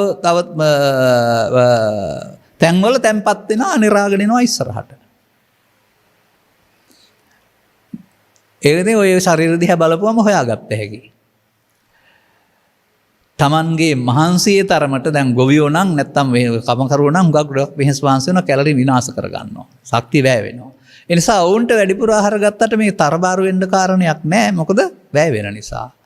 නමුත් එහෙම වැය කරගන්න නැති අය වායු සමනය කරපු කාර්මවල හරිය නැත්තම් වාඩි වෙලා ඉඳමින් අරහා සමානව මේ දවසට 7-8 වතාව රසයේ භුක්ති විඳින්න ගියාම ගුණය නිසා ඊට පස්සේ මොකද වෙන්නේ? අනවශ්‍ය තැන් ස්ථූල වෙනවා. එතකොට දැන් වෛද්‍ය විද්‍යාව කියනවා ඔබේ ඇඟ උසට වඩා බර වැඩියෙන් තියෙන්නේ කියලා. දැන් ඒ බර වැඩි වෙන්නේ මොනවා නිසාද? රස තෘෂ්ණාවට ඇලුන නිසා. ඒ නිසා බුදුදහමේ පෙන්නනවා පමන දැන වැළඳීම. ඒක විද්‍යානුකූලව නම් අවශ්‍ය කැලරිකාගේ නැත්තම් තමන් වෙහෙස මහන්සි වෙන්නේ නැත්නම් අඩාල ප්‍රමාණය. 3 වේලක් හරි 6 වේලක් හරි ගත්තත් ඒක බෙදලා අවශ්‍ය ගාන දැනගන්න ඕන. ඉතින් මම මෙතන ජීව විද්‍යාව ගන්නන්ට යන්නේ නැහැ. කැලරි ආහාරවල කැලරිකාගයන් වෙනස්කම් තියෙන බව දන්නවා ඇතිනේ. ඉතින් ඒ නිසා තමන්ගේ ගතට ගැළපෙන පමණ ගත්තොත් ඒක නිරෝගී බවට ස්වභාවයක්. අර බුදුදහමේ තියෙන උපන්න කුසල් දුරු කිරීමට ගන්නා වෑයම කියලා එකක්. අන්න ඒ වගේ මේක තේරුම් ගත්තේ නැතුව 30 40 50 වෙනකොට තරබාරු සිරුරක් හදාගත්තාම දැන් කලකම් තමයි අර පිටිපස්සෙන් විපාක දෙන ලෙඩ රෝග හැදෙන්න එන්නේ. දැන් මොකද කරන්න වෙන්නේ? දැන් සාමාන්‍ය වැඩ කරනවට වඩා බර උස්සල හරි දුවල හරි මොනවා හරි කරලා කැරල් ටික විනාශ කර ගන්නට වෙනවා. ඔය ව්‍යායාම කියලා කරන්නේ. වැඩියෙන් කාපුවා තමයි අර ආපහු ගෙවන්න හදන්නේ. උපන්න කුසල් දුරු කිරීම වගේ එකක් තමයි ඔය. ඉතින් ඒ නිසා එතන තේරුම් ගන්න වෙනවා වෛද්‍ය විද්‍යානුකූලව නම් කාපුවා අයින් කරන්නත් ඕන වැඩිපුර නොකා ඉන්නත් ඕන. හරි අර නූපන්න කුසල නූපදීම වගේ තමයි. එහෙනම් සමතුලිත ආහාරයකට අවශ්‍ය ප්‍රමාණයේ ආහාරයේ ගුණ කියලා තේරුම් ගන්න රසයේ පස්සේ යන්න එපා. ඔබ යම් කිසියකට ඇලුනහම මේක නැවත කිලෝ ගාණක් කාලා එතකොට විපාකය ඊට පස්සේ ඉතින් තව නූතන සමාජයේ පවතින්නේ ඔය බෝනෝන රෝග කියන වචනෙන් ඉහළ පැලැන්තිය රෝග ටිකක්. ඒව හැදෙන්නේ ඔය රස තුන්නාවට ගියාම තමයි. මේක ඔය ටිකක් මේක විතරක් විස්තර කළේ ඒකයි අනිකත් ඕනනම් විස්තර කර හැකි සාමාන්‍යයෙන් ස්පර්ශකාමයේ කියන එක පිළිබඳවත්. ඒ නිසා අන්න එහෙම ඒ අර සිතේ උපදින ඇහි දිවේ උපදින රහ නැවත සිතුවිල්ල උපදවා ගන්නට නැවත සිතේ ගා ගන්න දිවෙන් පහලට ගොඩක් ආහාර දාලා. ඒකේ අතුරු විපල විපාකේ ඉතින් ඊට පස්සේ වැඩි කල් යන ඉස්සලා රෝගී බවට පත් වෙන එක සහ අමුතුවෙන් වැඩක් ලෑස්ති වෙන එක. මම නම් දකිනවා ඉතින් ඔය අපේ මේ ගැමි සමාජයේ මේ තාත්තට අම්මට මේ හැමෝටම පැවරෙන වැඩ ටිකක් තිබුණා. ඕවා නිකන් ඉන්න ඕන කම්මැලි වැඩ ටිකක් නෙමෙයි. ඇත්තටම ඒවා ව්‍යායාම. ඒ නිසා වුන්ට වැඩ කරපුවාම අවශ්‍ය කැලරිකාගේ වැය වෙලා යනවා. තාත්තට නම් හේන නැත්නම් කුඹුර නැත්නම් කම්කරුවට වැඩපොළ. අම්මට නම් ඊට පස්සේ ඔක තිබුණා කුරක්කන් අමරන්න තිබුණා. මිරිස් අමරන්න තිබුණා. වතුර ගේන්න යන්න තිබුණා. දරපලන්න තිබුණා. මේ ව්‍යායාම 아무තු ව්‍යායාම ඕන නැහැ. දැන් මේ ඔක්කොම මැෂින් එකෙන් කරන්න ගෙටාවෙන් පස්සේ මොකද වෙන්නේ? අර කැලරි සත්ත්ව ටික ඉතුරුයි. දැන් ඉතින් බතල ගෙඩියක් වට්ටක ගෙඩියක් වගේ වෙනවා අම්මලා. තේරෙන්නයි එහෙම කියන්නේ. ඒ නිසා අර මහන්සි වෙන එක කරදරයක් දාඩි දාන එක කරදරයක් කියලා නම් හිතන්න එපා. දාඩිය දාන්නම ඕන. අනිවාර්යයෙන්ම. ඒ නිසා එහෙම නැත්නම් අර මහන්සි වෙන්නේ ඔය ජිම්ස් කියන ඒවාට ගිහින් දාඩිය වැක් කරනකන් මහන්සි වෙන්න තියෙන්නේ මොකද අර මහන්සි නොවි ඉඳලා මේකේ හොඳ පාඩමක් තියෙන්නේ එහෙනම් ඒ නිසා එහෙනම් අපි එහෙනම් ආහාරය සම්බන්ධයෙන් දැනගන්න ඕන ගුණය අවශ්‍ය ප්‍රමාණය ඇරුණාම දිවේ ගෑවුනහම ඒකට ඇලිලා හොයන්න යන්න එපා. ඒ සිතුවිල්ලට ඇලීමේ විපාකය පෙන්වන්නේ. ශබ්ද නම් එහෙම දෙයක් ලබා දෙන්නේ නැහැ. ශබ්දේ සාමාන්‍යයෙන් ගීතනේ තියෙන්නේ. දැන් ගීතය සම්බන්ධයෙන් ප්‍රිය අප්‍රිය බවක් තියෙන්න ඕන රස විඳින්නත් ඕන. නමුත් ලෝකේ පරුස වචනේ කියලා මේ පරුස වචනේ අරගෙන කේන්ති ගන්න යන එකත් ඕකටම අදාළ කාරණයක්. වචනේ ආගාවතියි අපි ළඟ ඇවිස්සෙන්න දේශයක් තියෙනවා නම් තමයි අපි කපුවෙක් වගේ මායම් වෙන්නේ අර වචනේ අල්ලගෙන. එතකොට ඒක නැත්නම් අපිට ඒ පුද්ගලයා වචනේ කිව්වයි කියලා ඇතුළත කලබල වීමක් වෙන්නේ නැහැ. එහෙමයි අර සංඛාර සමතේට යන්න වෙන්නේ. ඊළඟට තව ටිකක් එහාට ගියාපම රූප, ශබ්ද, ගන්ධේ සම්බන්ධයෙන් ගත්තාමත් අර වගේ විශාල හානියක් නැහැ. ගඳ සුවඳ නෙත් පෙන්වන්නේ. ඒක ඉතින් මම දකිනවා ගන්ධයට ඇලීම, සුවඳට ඇලීම ගන්ධය පිළිකුල් කිරීම. සමහර අය. පිළිකුල් කරනවා කියන්නේ සමහර අයට දැක්කහම වමන යන තරමට යමක් දැක්කහම අර ඇතුළතින් මේක උපදිනවා. ඇඟ වෙවුලා යන එක. ඒක බාහිර එකේ නෙමෙයි තියෙන්නේ. ඒක තමන් හිතේ හදාගත්ත පිළිකුලක්. මට ඉතින් මේවා කියන්න ගියාපම මේ රැහැල්ලුවෙන් කියනකොට පරණ කතන්දරත් මතක් වෙනවා. මේ එක මිනිස්සෙකුට ඕන වුණාලු සල්ලි නැතුව සල්ලි ටිකක් හොයාගන්න. ඊට පස්සේ මේ මිනිස්සයා මොකද කරන්නේ? මේ තල ටිකක් හකුරු ටිකක් දාලා පුංචි බටයක් ඔස්සේ හැදුවලු දිග තලගුලියක්. හදලා මේක ගිහින් කුඹුරක මේ නිරක් උඩ දිගට තිබ්බලු හරි ගස්සලා. බැලුවහම මේක මේ සුනකෙක් විසින් මේ බැහැර කරපු වචනෙට අදාළ දෙයක් වශයෙන් තමයි දැන් මේ පේන්න තියෙන්නේ. දැන් ඉතින් මොකද කරන්නේ මේ ඔට්ටුවක් ඇල්ලුවලු. මේ සුනකයා බැහැර කරපු දේ ආහාරයට ගන්න. ඉතින් අනික් කාටවත් කන්න කිව්වම කන්න කැමති වෙන්නේ නැහැ ඉතින්. මෙයා දන්නවනේ මේක මේ ඒ වගේ තිබුණාට මේකේ තියෙන්නේ තලයි එහෙම ඒවයි කියලා. දැන් ඊට පස්සේ අනික් කට්ටිය ලවස ඔට්ටුවක් අරගෙන මොකද කරන්නේ? ඔට්ටු මේක කෑවා. දැන් එතකොට අනිත් අයට ඒක දකින්නකොට පිළිකුලක් උපදිනවා. ඔය කන දිහා බලන් ඉඳලත් අනිත් අයට වමන යන්න නැති. ලැජ්ජ නැතුව කැත නැතුව මේක කනවයි කියලා. මේ මිනිස්සයා එහෙම එකක් කෑවේ. මේ මිනිස්සයා තලගුලියක් නේ වැළඳුවේ ආහාරයට ගත්තේ. තලගුලියත් කාලා බඩත් පුරවා ගත්තා දිනුමත් දිනා ගත්තා. නමුත් අනිත් පුද්ගලයා ඒක දිහා බැලුවේ කොහොමද? නිවරක් උඩ තිබිච්ච නිසා ඒක එහෙම එකක් වශයෙන් බැලුවේ නෑ. සුනකයින්ගේ බැහැර කරපු දෙයක් වශයෙන් දැක්කා. ඔහුට පිළිකුල කැත උපදින්න ඇති නේද? ඇත්තටම මේක බොරුවක් නෙමෙයිද එතකොට? ඔන්න ඕවා මම මේ කියන්නේ මේවා තේරුම් ගන්න. අපි මේ හදාගත්ත ලෝකෙක ජීවත් වෙන්න කියන්නේ. ඒ නිසා යන්න එහෙම තමයි ඔය රසය සම්බන්ධයෙන් ගත් කලත් නැත්නම් ඒ අර දැක්කහම ඇති වෙන ගන්ධය සම්බන්ධයෙන් ගත් කලත් එහෙම අපි විසින් තමයි පිළිකුල සහ මේ ආසාව හදාගන්නේ. අර කේක නැහැ. දැන් ඔය ඉන්නවනේ මේ සත්තු ටිකක් කූඩැල්ලා ඉන්නවා, මකුළුවා ඉන්නවා, මේ කැරපොත්තා ඉන්නවා. කූඩැල්ලා නම් ඉතින් කෑවොත් ලේ යනවා. අනිත් අය එහෙමවත් කරදරයක් කරන්නේ නැහැ. නමුත් කූඩැල්ලෙක් නැති ප්‍රදේශයක කෙනෙක් කූඩැල්ලෙක් දැක්කොත් කිඹුලෙක් දැක්කට වඩා බය වෙන්නේ නැද්ද? මේ කිසිම කරදරයක් නැති කැරපොත්තෙක් දැක්කහම ඌ මේ මොනවද වැඩක් වගේක් කරනවා කියලා තියෙනවා අපිට හිත කරයි කියලා. නමුත් ඩිස් උඩ ගොඩ වෙනවා පෙන්වන්නේ නැද්ද ටීවී යන්ත්‍රවල පවා බය වෙලා. එතකොට ඒ වගේ අර අනිත් සත්තු සම්බන්ධයෙන් ඔය මොකද මාරෙද්ද කිඹුලෙද්ද නෑ අපි හදාගත්ත එකට අර බය වෙන්නේ. ඉතින් ඒ නිසා අපි ඉන්න සමාජයේ හුනොත් ඉන්නවා උන් අපි ඒත් බය නෑ. කැරපොත්තෝ ඉන්නවා උන් ඇඟේ ගා ගන්න නැතුව ඉන්නවා උන්ට බයත් නෑ. කුණ්ඩැල්ලෝ වෙහි කාලේට ඉන්නවා බැරි වෙලා කකුල එල්ල හිටියෝ ගලවලා දානවා සබන් ටිකක් දාලා. නැත්තම් මේ මොනවා හරි වැඩක් කරලා තියෙන සබන් තමයි ප්‍රධාන වශයෙන් පාවිච්චි කරන්නේ. නැත්නම් ලුණු පොඩ්ඩක් දාලා ඒක දත ගැලවෙන්න ඕන නිසා නැත්තම් තුවාලේ හොඳ වෙන්නේ නැති නිසා. එසා ඒවා මේ කිඹුලෙක් තරමට එහෙම නැත්නම් මේ රයිනෝසිරසෙක් තරමට බය වෙන්න කාරණා නෙමෙයි. නමුත් අපි හදාගත් එකටයි හරියට බය වෙන්නේ. මේ නිසා මෙහෙම මේ රූප ශබ්ද ගන්ධ රස කියලා කතා කරන්නා වූ මේ ඇලීම ගැටීම අපි හදාගත්ත අරමුණක් තුළ දෙන. ෂේ වෙනකොට ඔය ඔක්කොම තියෙයි අපට කලබලයකුත් නැහැ. ඒක ඒ මොහොතේ අර තමන්ගේ හිතට උපදින මොහොතේදී ඒවා උපදිනකොට තමන් හදාගත්ත එක ඉපදුනා කියලා දැකලා ඒකට බය වෙන්නේ නැතුව වහල් වෙන්නේ නැතුව ඒක ආපහු උපේක්ෂාව දක්වා ආපහු හදන්න වෙනවා. ඒකයි තණ්හක්ඛය කියලා කියන්නේ. මේකේ තවත් පදයක් තියෙනවා මතක් කරලා දෙන්න ස්පර්ශකාමී කියන වචනය. ඒකත් සාමාන්‍යයෙන් විග්‍රහ කරන්න ඕන කාරණයක්. පහස හම්බ වෙන්නේ ඇසට කනට නාසයට දිවට නෙමෙයි කයට. කයේ පහස දැනෙනවා මියගිය කෙස්වලට ඇරුණාම නියපොතු අගට ඇරුණාම අනිත් ඕන තැනකට. නමුත් ඔය අර්ථයෙන් නෙමෙයි යෝක පහස කියලා කියන්නේ තව එහාට යනවා මේක. කුඩා දරුවෙක් සමහර විට පොන්චි පහසකට සතුටු වෙනවා ඇති. නමුත් ඒක සෑහීමටපත් වෙන්න හමු වෙන්නේ නැහැ. එහාට කුඩා දරුවා බැලුන එකකින් සෑහීමටපත් වුණා නම් ඊට පස්සේ මෝටර් සයිකල් එකක් බයිසිකලයක් වුණා සෙල්ලම් බයිසිකලයක් ඊට පස්සේ පුත් බයිසිකලයක් ඊට පස්සේ මෝටර් බයිසිකලයක් ඔස්සේ මේක එහාට යනවා. අනිවාර්යයෙන් මේ පහස කියන කාරණෙත් ඊට පස්සේ රූප ශබ්ද ගන්ධ රස ස්පර්ශයට ගිහින් ඒක ගැඹුරට යනවා. ඒ ගැඹුරට ගියාම මේකේ තියෙනවා ලෝකේ හදලා දීලා පරිණාමී පැවැත්ම සඳහා උපතින් ස්වභාවයෙන්ම දෙවර්ගයක් උපදිනවා. පිරිමි සහ ගැහැණු කියලා. ස්වභාවයෙන්ම 50% 50% තමයි උපදින්නේ.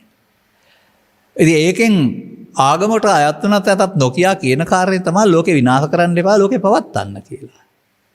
පවත්තන්න නම් දෙන්න එකතු වෙලා වෙහස මහන්සියලා හරිහම්බ කරලා පරපුරක් හදලා උණ්ඩ කණ්ඩක් දීලා ආස්වාදේ විඳින්න කියලා තියෙනවා. එතකොට ඒකට කාමීතු මිච්ඡාචාරා කියන්නෙත් නෑ. එහෙම ඒක ස්වාභාවික ස්වභාවයක් තියෙනවා. නමුත් මේක මිනිස්සු යොදා ගන්න ඊට පස්සේ ජීවිතේ දවස පුරාම කරන වැඩ කිසිම සන්තෝෂයක් නැහැ. කාණු අදින්න හරි කුණු අදින්න ගියාම හරි නැත්නම් අප්‍රසන්නතට රැකියාව කරනවා. ප්‍රසන්න රැකියාවයි තාඩුයිනේ ටිකක් ඒවැ හරි. කොහොම ඒකෙත් ඊට පස්සේ කරන්න ගියාම විපා වෙනවා. දවස පුරා කරන වැඩ ටික පා වෙලා ගෙදර එනවා මිනිස්සෙකුට. ඔන්න ඊට පස්සේ මේ මිනිස්සයන්ට මේ පහස කියන එක දුකින් පලා යන වැඩක්. මොහොතකට දුක අමතක කරන්න පුළුවන්. අර රූප ශබ්ද ගන්ධ රස වෙනුවට කර්මස්ථානයක් හිතට ආවම අනික් හිතට එන්නේ නැහැ වගේ මේ මොහොතට ලෝකේ අමතක කරන්න පුළුවන් දෙයක් බවට පත් කරගන්නවා ආස්වාදය. ඊට පස්සේ ඒක අර ලෝභ දේශ මොහයන් ඊර්ෂ්‍යා ක්‍රෝධ වෛර හිතින් අයින් වන නිසා මේ සංසුන් බව තියෙන්නේ කියලා දන්නේ නැහැ. ආපහු ඒක ඉවර වෙනකොට ආපහු අර ආයෙත් එනවා. එතකොට ආයෙත් ඒක හොයන්න වෙනවා. නැවත නැවතත් ඉතින් ජීවිතේ තියෙනකම් හොයන්න වෙනවා. හෙව්වට හොයපු එක නෑ ආයෙ හොයන්න වෙනවා. ඉතින් මේකට ලොල්ලුන සමාජය ඊට පස්සේ හදලා තියෙන හැටි ඉතින් තව පැය ගාණක් විස්තර කරන්න වෙනවා.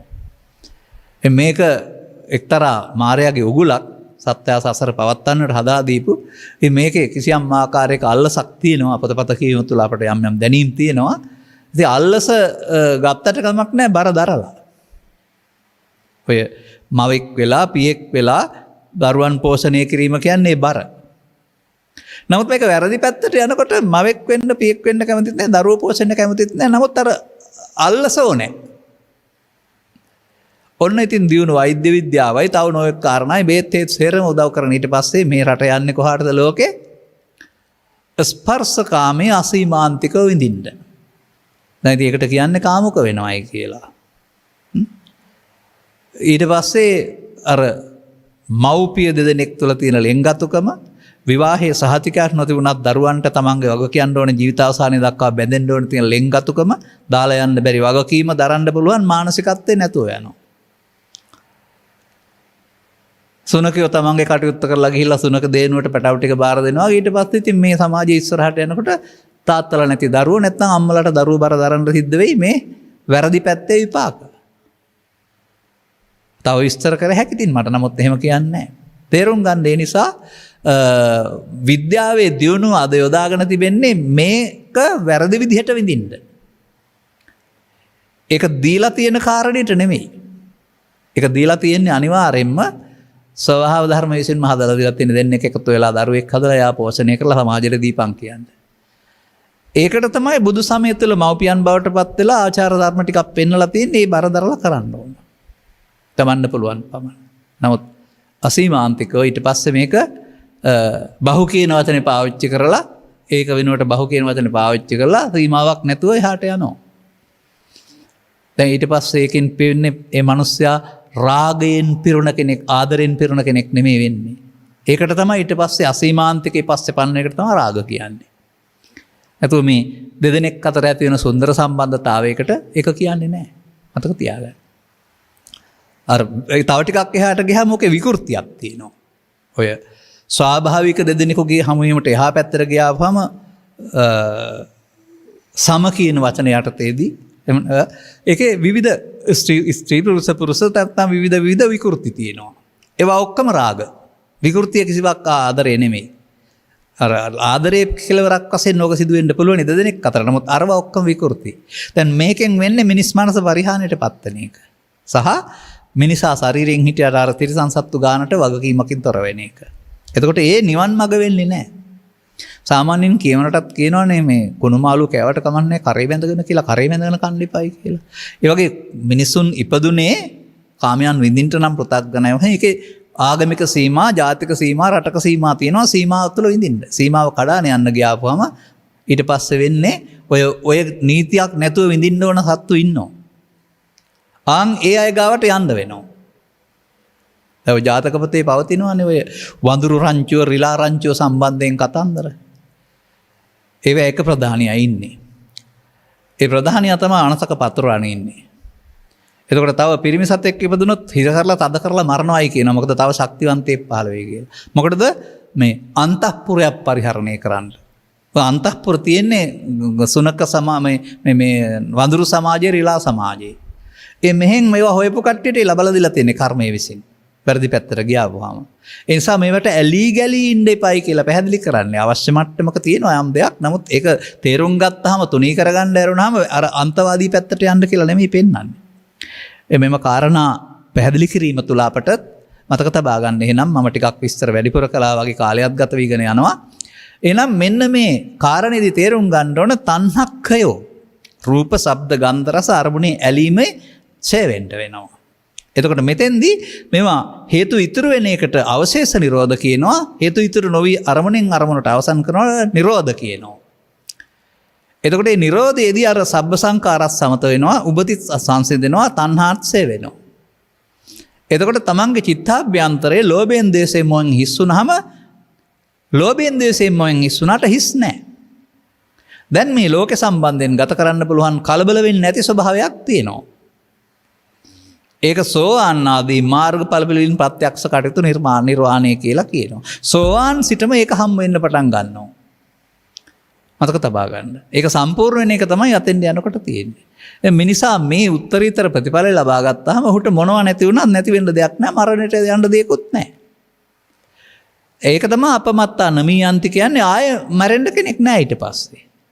මේ පව්වල පින්වල ධානවල එකතුව තමයි මරණය හදලා දෙන්නේ සත්වයින්ට. නමුත් නික්ලේශී පුද්ගලයන්ට මරණයක් නැහැ. එහෙනම් ජාතියක් ජරාවක් ව්‍යාධියක් ශෝකයක් මරණයක් කියන්නේ නැති කියන්නේ ජීවිතෙන් එහා පැත්තේ නෙමෙයි ජීවිතය තුළමයි. ඒ නිසා මෙබඳු පැයකින් මේක කියන්න බැරි දෙයක් පැය දෙකක් අරන් මම කියලා තියෙන්නේ. කෙසේ වෙතත් ධර්ම ශ්‍රවණය කරලා මේ තමන් පිළිබඳ තේරුම් අරගෙන මේ සබ්බ සංඛාර සමතේ කරන්නේ කොහොමද කියලා තේරුම් ගන්න. අනිත් එතකොට වෙනවා. එබැවින් ඔබ මට ඉදිරිපත් කරපු මාතෘකාව ඔස්සේ මම ප්‍රධාන කරුණු දෙකක් විතරක් අරගෙන ඔක්කොම ගත්තේ නැතුව යම් යම් කරුණු පිළිබඳ විග්‍රහයක් කළා. හැම දෙයක් පිළිබඳ අපට කරුණු තිබෙනවා. නමුත් කාලේ හැටියට හැමෝම විග්‍රහ කරන්න බෑ. සමාජයේ පවතින යම් යම් දේවල් වල අඩුපාඩු පෙන්වන්නට විග්‍රහ කරපුවාම ඒක ඉගෙන ගන්න ඕනේ. එහෙනම් අපි මේ සිතුවිල්ලට ඇලිලා තමයි මේ ලෙඩ වෙලා ඉන්නේ කියන එක පිළිබඳව. ඉතින් ඒ නිසා අන්න එහෙම තේරුම් ගත්තයින් පසුව මේ පුද්ගලයාට ලබාගත් ජීවිතයේ මේ සංකාර රැස් කිරීමේ දුක් තිබෙන්නේ සංකාර සේ වුණාම දුකක් නැති ජීවිතයක් තියෙනවා කියලා තේරුම් ගන්න පුළුවන් වෙනවා. එහෙනම් ඒක සිදු වෙනකොට සබ්බ සංකාර සමතේදී ඒ වගේම සබ්බූපදී පටිනිස්සග්ගයේදී තණ්හක්කේදී විරාගයේදී නිරෝධයේදී හමු වෙන දෙයට නිබ්බාන කියලා කියනවා. අර ටික කරගෙන බලන්න. මේක කරනවට මාර්ගය යනවා කියනවා. ඵලය ලැබෙනවට නිවන් ලැබෙනවායි කියනවා. ධම්මස පාදා ගැනීමට ඔබ හැමට මෙම කරුණු පැහැදිලි කිරීම උපනිශ්‍රේවා හේතු වාසනා වේවා කියන සුභාශිංසනය කරමින් මම ධර්මානුශාසනාව මෙතකින් අවසන් කරනු ලබනවා. මෙම ධර්මානුශාසනාවේ අනුග්‍රහක බවතුන් මාතෘකාව වශයෙන් දීලා තියෙන නිවන යන්න පිළිබඳ ධර්ම දේශනාවක්. දායකත්වයේ දරා තිබෙන්නේ පද්මිනී ජයසූරිය මහත්මිය විසින්. අරවණු පද්මිනී ජයසූරිය මහත්මියගේ ආදරණීය ස්වාමිපුරුෂයා වන නෝබල් ජයසූරිය මහතාටත් නාලිකා සහ අශිනියන දිනියන් දෙදෙනාටත් ඒ පවුල්වල සියලු දෙනාටත් ඥාතිහිත මිත්‍රාදී සියලු දෙනාටත් නිදුක් නිරෝගී සුවපත් භාවය ලැබී චිරජීවනයේ සැලසේවා. පරලෝසෙපත් අත්තනායක සහ ජයසූරිය පවුල්වල මියගිය දෙමව්පියන් ඇතුළු සියලු දෙනා ගෞරවයෙන් සිහිපත් කරන අතර අවශ්‍ය කෙනෙක් පින් අනුමෝදන් වී ඒ ජීවිතය සුඛී සුවපත් කරගනිත්වා. මතුපදින ජීවිතයකදී ධර්ම අවබෝධයෙන් නිර්වාණසුවය ලබා ගනිත්වා. මේ ඔබේ අදහස මම නිවැරදිව සංශෝධනය කරන හැටි මතක තියාගන්න. ඒ නිවැරදි කරලා තියෙන්නේ ඒක එහෙම තේරුම් ගන්න. අප සැම සියලු දෙනාගේ ලක්වාසී ලෝකවාසී සෑම දෙනා අප සැම සියලු දෙනාටත් ලක්වාසී ලෝකවාසී සෑම දෙනාටත් උතුම් චතුස්සත්‍ය අවබෝධය පිණිස මෙම ධර්ම දානමේ අවබෝධය හේතු ආසනාව වේවා. ගෞරවනීය දේශකයන් වහන්සේලාට නිදුක් නිරෝගී සුවපත් භාවය ලැබේවා. උතුම් නිර්වාණය පිණිස මේ අවබෝධය හේතු වේවා. මේ පින් හේතු වේවා කියන වචනේ පාවිච්චි කරන්න එපා. මේ නිර්වාණ අවබෝධය පිණිස පින් හේතු වෙන්නේ මිනිසුන් අතර දෙවියන් අතර පැවිද්දේ ආයු වර්ණ සැබ්බල නම් වූ ලෞකික විපාක සඳහා. මේ කර්මක්ෂය කිරීම නිර්වාණ අවබෝධය පිණිස හේතු වෙන්නේ ඒකට ධර්ම අවබෝධය තුළ සිදුවෙන කාරණයක්. ඒ නිසා මේ පාසල් අධ්‍යාපනයෙන් හරි කවුරු හරි කියන දෙයක් අහගෙන ඉඳලා නිකම් කටපාඩම් වෙච්ච වචන හොඳට හදාගන්න නිවැරදි කරගන්න. ඉතින් ඒක මම කිසි කෙනෙකුට අහිතක් ඇතුව කියන දෙයක් එහෙම නෙමෙයි. නමුත් මේවා අපේ දරුවන්ට දෙනකොට මේවා දැක්ම නිවැරදි කරලා දෙන්න ඕන. නැත්නම් ඔවුනුත් මේ වැරදි පාරවල යයි. ධර්මදේශනාව සඳහා මූල්‍ය අනුග්‍රහකත්වයේ දරා ධර්මදේශනා කරවාගෙන ධර්ම දාණයෙන් ජනිත කරගත්තා වූ ආනිසංසයන් අවබෝධයන් මට පිහිටා. පින් අවශ්‍ය ඥාතිවරයෙක් වෙත්නම් පින් අනුමෝදන් කරන ජීවිතය සුවපත් කරගනිත්වා. නැත්නම් හැමට උපහාරයක් වේවා. උන්ගේ මතු ජීවිතයේ මිනිසත් බව ලැබ බුද්ධ ආදී මහෝත්තම කල්යාණ මිත්‍ර සේවනයේ ලැබති ලක්ෂණ අවබෝධයෙන් නිවන සැනසෙන මං පෙත් විරකන්ට උන්ට හේතු ආසනාව වේවා. අනුග්‍රහක භවතිය වශයෙන් කටයුතු කළා වූ පද්මිනී ජයසූරිය මහත්මිය ඇතුළු එතුමියගේ ස්වාමිපුරුෂයා දරුවන් ඥාතිහිත මිත්‍ර ආදීන් වශයෙන් මීට සම්බන්ධ වුණා වූ ධර්මස්ත්‍රණය කළ හැම දෙනාටම මේ ධර්ම කරුණු පැහැදිලි කිරීමේ අවබෝධය මෙලොව වශයෙන් නිදුක් නිරෝගී සුව පිණිස හේතු වේවා. දීර්ඝායු සැප සම්පත් පිණිස පුණ්‍ය ශක්තියත් ඒක පුණ්‍ය කර්මයක් වශයෙන් ගත් කර මෙලොව වශයෙන් නිදුක් නිරෝගී සුව පිණිස හේතු වේවා.